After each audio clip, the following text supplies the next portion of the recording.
This is the book of 2nd Ezra, chapter 15 and verse 15, and it reads through the Holy Scriptures. It says, "For the sword and the destruction jar of nine, one people shall stand up and fight against one another with swords in their hands." And this is 2nd Ezra, chapter 15 and verse 16, and it reads through the Holy Scriptures of the Apocrypha books, and it reads, "For there shall be sedition among men, invading one another. They shall not regard their kings nor their princes, in the course of their actions shall stand in their power." And this is the book of Luke, chapter 21, verse 25, and it reads to the Holy Scriptures from BibleGateway.com, and it reads, "And there shall be signs in the sun and in the moon and in the stars upon the earth, the stress of nations with perplexity, the seas and raise one." Shalom. First and foremost, like to give all praises and glory and honor to Yahweh Ba'ashem, Yahweh Shai Ba'ashem Mokakadash. Shalom to the elders of Great Millstone for preaching the word, truthfully and sincerely. And shalom to the Akim who scattered the four corners of the globe, preaching the word, truthfully and sincerely as well too. I'll say shalom to the Akim out there. And this is a sit-down lesson that I want to bring out from MSN.com, from The Guardian. And this is published by Ben Lenfield in Jerusalem and agencies, published yesterday at 2:16 p.m. and it reads, "Armed Israeli settlers attack Palestinian town in revenge attack." And I just want to add a note to that. I guess this is probably the revenge attack that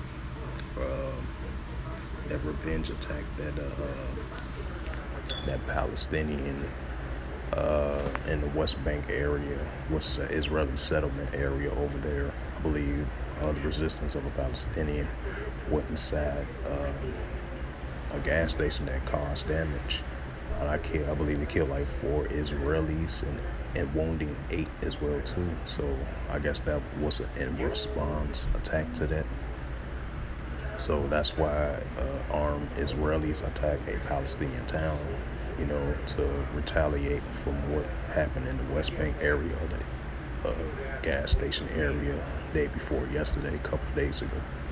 So they kind of responded to that. So, I just want to add an additional note to that.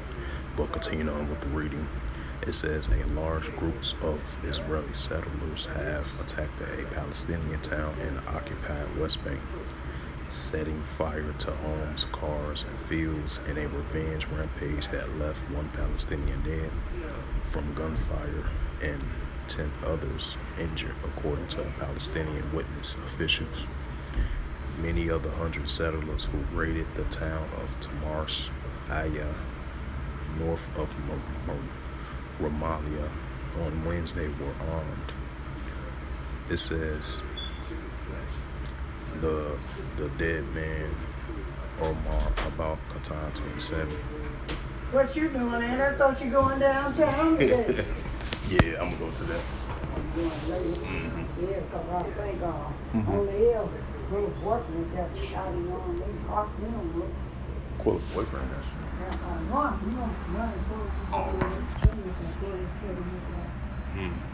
I don't like the meals too much. I don't ride on them. True. It's too much damn ride. It's too much happening on the road. They got no police. That's great. Yeah.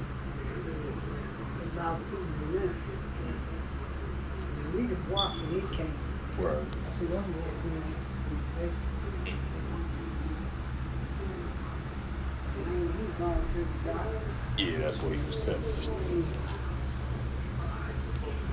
See, he said, "Look at the hospital." Right.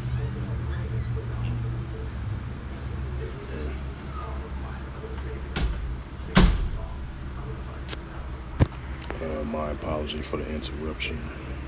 I was talk to a mom, but continue on with the reading. And I'm gonna read it again. It says, a large group of Israeli settlers have attacked a Palestinian town in occupied West Bank, setting fire to homes, cars, and fields in a revenge rampage that left 1 Palestinian dead from gunfire and 10 others injured, according to the Palestinian witness and officials. Many of the 100 settlers who raided the town of Tamarsh Ayai north of Moralia on Wednesday were armed. It says both dead, but the dead man Omar Al-Katan, 27, was shot by Israeli soldiers who entered after a settlement, Palestinian medics said, according to the Palestinian Authority officials in Gasham, Gargwas, and 10 wounded were struck by live shots, and some fired by soldiers and others by settlers. About 30 houses and over 40 cars were torched, he said.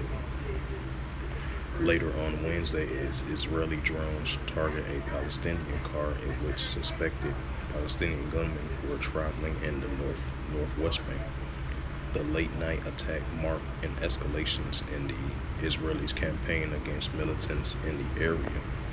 Identities of the people inside the car were not immediately known, but the arm said it has identified the you-know-what cell inside the suspicious vehicle that had been responsible for the number of recent shooting attacks against the Small Hats settlements.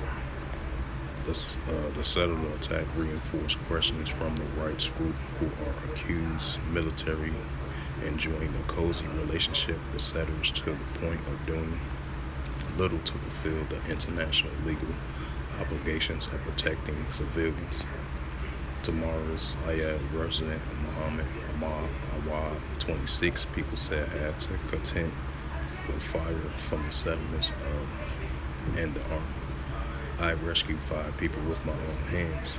They were shot with live ammunition, he said. It's Armageddon in Tamas Aya. Cars are on fire. Villa and fields are on fire. Someone needs to stop them.